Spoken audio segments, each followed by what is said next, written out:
নমস্কার সবাইকে। আশা করছি তোমরা সকলেই ভালো আছো, আর আমরাও কিন্তু বেশ ভালো আছি। সামার ভ্যাকেশন পড়ে গেছে, অনেক দিনই হলো সামার ভ্যাকেশন শুরু হয়েছে, কিন্তু আমাদের কোথাও যাওয়াই হচ্ছিল না। অনেক দিন ধরে রৌদ্র বলছিল কোথাও একটা ঘুরতে যাবে, কিন্তু কোথায় যাব করে আর যাওয়া হচ্ছে না। বহুদিন হয়ে গেল বাড়িতে যাই না, জানেন তো। ভাবছিলাম বাড়িতে যাব, কিন্তু বাড়িতে যখন ফোন করলাম তখন বড়মা বলল যে বাড়িতে কাজ হচ্ছে, আর চারিদিকে সিমেন্ট বালুতে একবারে ছড়াছড়ি। একে তো গরম, তার মধ্যে এই সিমেন্ট বালি আর ভালো লাগে না। সেই জন্য বাড়ি যাওয়াটা মোটামুটি ক্যান্সেল করলাম। তারপর কোথায় যাব এই ভাবতে ভাবতে রৌদ্র জেদ ধরলো ওর পিসির বাড়ি যাবে। ওর পিসির বাড়ি কলকাতায়। তারপরে আমরা ঠিক করলাম যে ঠিক আছে চলো তাহলে কলকাতা থেকেই ঘুরে আসি। টিকিট পাওয়া যাচ্ছিল না, জানেন তো, একদম টিকিট পাওয়া যাচ্ছিল না। অনেকগুলো ট্রেনে আমরা ট্রাই করেছি, কিন্তু কোনো জায়গাতেই টিকিট পাচ্ছিলাম না। না বন্দে ভারতে পেয়েছি, না শতাব্দীতে পেয়েছি। এমনকি রায়গঞ্জ থেকে যে ট্রেনটা যায় হাওড়ার সকালে, সেটাতেও পাইনি। রাতে যে রাধিকাপুর যায় সেটাতেও পাইনি। আর সত্যি কথা বলতে তৎকালের কথাটা একদম মাথা থেকে বেরিয়ে গেছিলো, সেই জন্য তৎকালের টিকিট কাটার কথা মাথায় আসেনি। এই দিনের বেলায় যেতে হবে, তার মধ্যে কিন্তু এসিতে টিকিট পাইনি, যেতে হবে আমাদেরকে স্লিপারে। সকাল সকাল ঘুম থেকে উঠে গেছি, এখান থেকে মালদায় যাব, তারপর মালদা থেকে ট্রেন। তো যেহেতু সকালে ঘুম থেকে উঠে গেছি, আগে আমি নিজে ফ্রেশ হয়ে নিলাম, তারপরে আমি ঘরটা সব পরিষ্কার করে নিয়েছি। কারণ কি বাইরে যাওয়ার সময় একটু ঘরটা পরিষ্কার করে না রেখে গেলে ভালো লাগে না। তারপরে আমি কিছু খাবার বানিয়ে রেখেছিলাম আগের দিন রাতেই, সেই খাবারগুলোকেও আমি নিয়ে নিলাম টিফিন বক্সে। যেমন ডিম সিদ্ধ, ডিমের ভুজিয়া, রুটি, আর হচ্ছে একটু পনিরের তরকারি। কারণ কি আমরা এখন বাইরের খাবার খুব কম খাচ্ছি, অ্যাভয়েড করছি। তো চেষ্টা করছি বাড়ির খাবারই খাওয়ার। তো কি করব বুঝতে পারছিলাম না। তো আমি ওকে বললাম তাহলে পরে একটা কাজ করি, আমি বাড়ি থেকে কিছু জিনিস বানিয়ে নিয়ে যাই। রুটিটা মেখে রেখেছিলাম, সকালে বানিয়ে নিয়েছি। আর এই যে বাসনগুলো যেটুকু ছিল সেটুকু ধুয়ে রাখছি। কারণ কি আজকে আমাদের যে কাজের মেয়েটা, ও আজকে আসবে না, কারণ আমরা অনেকটা সকালে বেরোচ্ছি। এখন বাজে কিন্তু প্রায় 6টা, আমরা হচ্ছে 7টার মধ্যে বেরিয়ে যাব। সরি, আমি ভুল বললাম, এখন বাজে প্রায় 5:30। আমরা 6টার মধ্যে বেরিয়ে যাব। আমাদের ট্রেন আছে 8টার সময়, কিন্তু আমরা হচ্ছে একটু তাড়াতাড়ি বেরোবো, কারণ রাস্তাঘাটের কথা তো বলা যায় না, স্টেশনে গিয়ে বসে থাকতে প্রবলেম নেই। কিন্তু ট্রেন লেট করার জন্য যদি ট্রেন মিস হয় খুব বাজে ব্যাপার।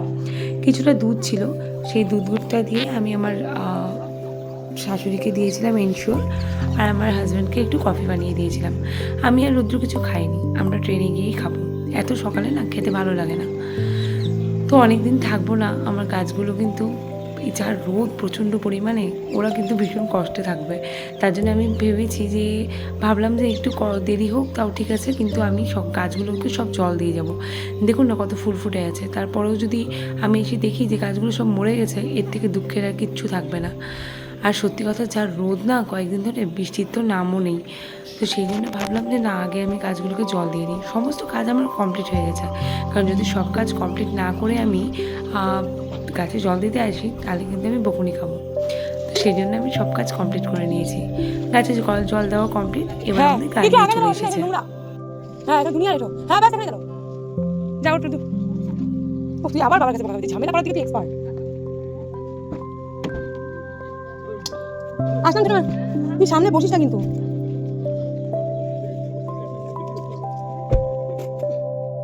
রোদ্র জেদ করছিল সামনে বসবে বলে, তো আমি ওকে বলছিলাম যে বসিস না সামনে, কারণ কি বসলে কিন্তু বাবা বকা দেবে। তো ওর বাবাকে বললো বাবা আমি সামনে না বসলে আমার একটু প্রবলেম হবে। তো ওর বাবাও রাজি হয়ে গেল, আমরা 3জন পিছনে বসেছিলাম, আর আর ও একা সামনে বসেছিল। তো আমরা রায়গঞ্জ থেকে কিন্তু বেরিয়ে গেছি। দেখুন না, দেখতে দেখতে চলেও এসেছি মালদায়। আমরা প্রায় আধ ঘন্টা আগে পৌঁছে গেছিলাম। তো ধীরে সুস্থে প্ল্যাটফর্মটা পার হচ্ছিলাম, কারণ কি 3 নম্বর প্ল্যাটফর্মে ট্রেন ছিল। আর রোদ্দু তো ট্রেনে উঠলেই সব সময় এটা খাবো ওটা খাবো লেগেই থাকে। সেই জন্য বাবা কিনে দোকানে চলে এসেছে আর জিনিস কিনতে ব্যস্ত হয়ে গেছে। তো ওকে ও আমাকে বলেছিল যে আমরা কিন্তু যাচ্ছি মোটে 2 দিনের জন্য, কিন্তু ও তাও বললো আমি আমার লাগেজ নিয়ে যাবো। ছোলা বাদাম ছোলা থেকে শুরু করে সব আমরা নিয়ে আসছি।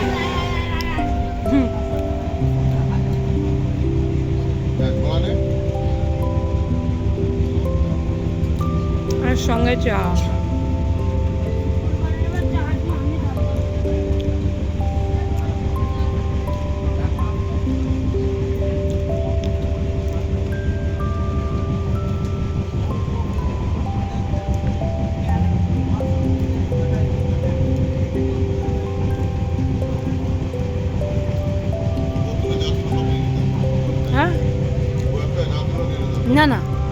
সব নেই হ্যাঁ সব নেই। ট্রেনে উঠতে উঠতেই আমাদের খিদা পেয়ে গেছিলো, সেই জন্য কিন্তু আমরা সকালের ব্রেকফাস্টটা করে নিলাম। তারপরে আমি এখানে নিয়ে এসেছিলাম আমার এই খাতা আর কলমটা, কারণ কি আমি ভাবলাম এতটা সময় কি করব, সেই জন্য একটু আমি ছবি আঁকাতে পারবো। আর রৌদ্রের জন্য একটা স্টোরি বুক নিয়ে এসেছিলাম, ও ওই একটা স্টোরি পড়ে ব্যাস ওর গল্প শেষ, ও আর পড়বে না। তো ওগুলো বাদ দিয়ে ও এখানে বাথরুমও শুরু করেছিল, আর আমি এখানে ছবি আঁকাতে ব্যস্ত হয়ে গেছিলাম। কিছুটা সময় তো পার হবে, কারণ কি অনেকটা টাইম। আর সত্যি কথা বলতে স্লিপারে না আমি এই প্রথমবার যাচ্ছি।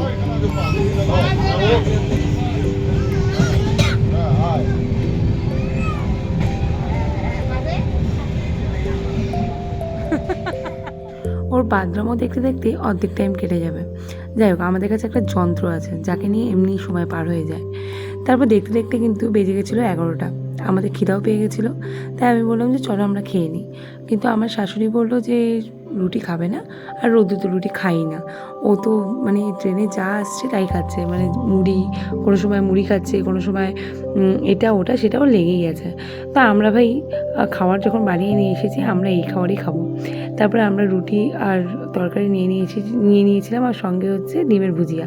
খাবারটা একটু ভালো করেই বানিয়ে নিয়ে এসেছিলাম, কারণ এতটা রাস্তা কখন খিদা পাবে, তার জন্য বারবার করে খাওয়ার জন্য নিয়ে এসেছি। আর ভেবেই নিয়েছিলাম যে বাইরের খাবারটা খাবো না, জানি ননদের বাড়ি যাচ্ছি, ওরা জোর করেই এটা ওটা খাওয়াবে, কিন্তু যতটা অ্যাভয়েড করা যায় ততটা।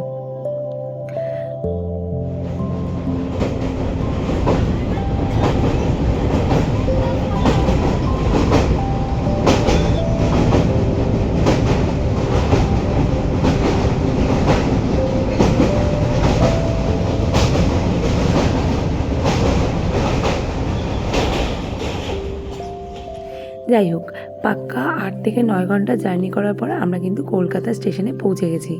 আর কলকাতা স্টেশনে পৌঁছে এবার আমরা যাচ্ছি, এরপর ওখানে গিয়ে আমরা ওলা বুক করব, ওলা উবের কিছু একটা বুক করে তারপরে আমরা হচ্ছে পৌঁছে যাব বাড়িতে। আর এখানে কিন্তু রোদ্দুরের বাবার সাথে রোদ্দুরের ঝামেলা লেগে গেছে, ওদের লেগেই থাকে। যাই হোক, আমরা কিছুক্ষণ দাঁড়িয়ে থাকার পর একটা গাড়িও পেয়ে গেছিলাম।